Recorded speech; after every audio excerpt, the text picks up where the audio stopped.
none of the history, simply based on what happened yesterday.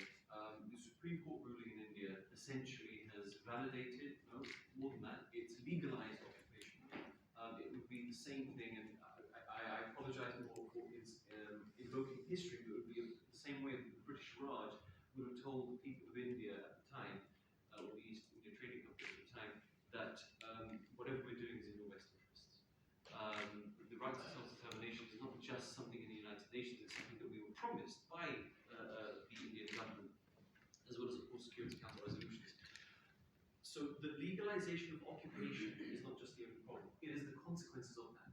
Now, whether Article 370 exists or not, what is it? It was in the words of somebody that I know, they said it was a lollipop to put in people's mouths, people of Kashmir, to say to them that this is something that you can aspire towards. Article 370 protects your national interest in terms of your borders, your land rights, your identity.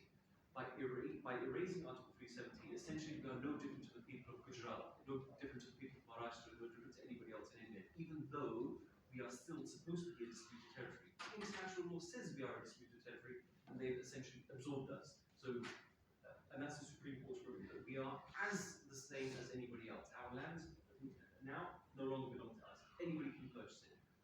Which brings me to the domicile certificates that have been issued. Nearly 4 million, the population of Kashmir is 8 million people. 4 million within the first year of the illegal annexation of Kashmir. 4 million domicile certificates were issued, which means that non-Kashmiris can now go to Kashmir, buy up land, and essentially perform demographic change. These terms are essential because this is part of the ethnic cleansing and genocide that we've seen over the last 70 years. And this isn't something new. Now, somebody might legitimately ask, well, do you want 370 back? Whether Article 370, that law comes back or not, is irrelevant to us. We're still a disputed territory. These things are technicalities and eyewashes. The reality is that human rights abuses have been taking place, continue to take place, and war crimes, crimes against, and I don't use these terms lightly, these are technical terminologies used by international humanitarian organizations, as well as United Nations Security Council, plus the Human Rights Commission's report, United Nations Human Rights Commission's report 2018 and 2019. So we have people like Khurram Parvez, we have people like Irfan Miraj, journalists and civil society members, Ahsan Urdu, that have been locked up simply for not giving their opinion, but documenting evidence of what's happening inside Kashmir. Things like, and again, I don't use these terms lightly, genocide, ethnic cleansing, war crimes, crimes against humanity, and of course, settler colonization and demographic change. India didn't, the product of India post-partition isn't one of post-colonialism. It is of a transference of colonialism from the British to the Indians. India have colonized Kashmir, and the consequences we've seen on the ground. I mean, if I talk personally, I talk generally, if I talk personally, I can't speak to my family members. They refuse to speak to me. Because every time anybody tries to call me or I call them, they go to jail.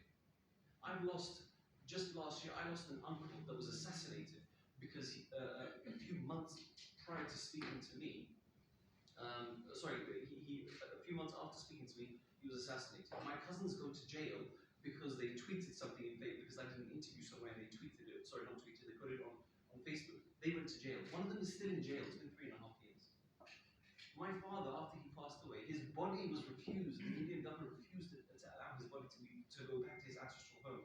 Bear in mind, my father was exiled from Kashmir in the late 70s, never to see his family again, never saw his mother or his father or his sisters get married, or his nieces and nephews, or uncles, anybody else. And now I have to face the same thing. I can't go back home. I can't see my grandparents. I can't see my cousins. I can't go and pray at the graveside of my grandparents.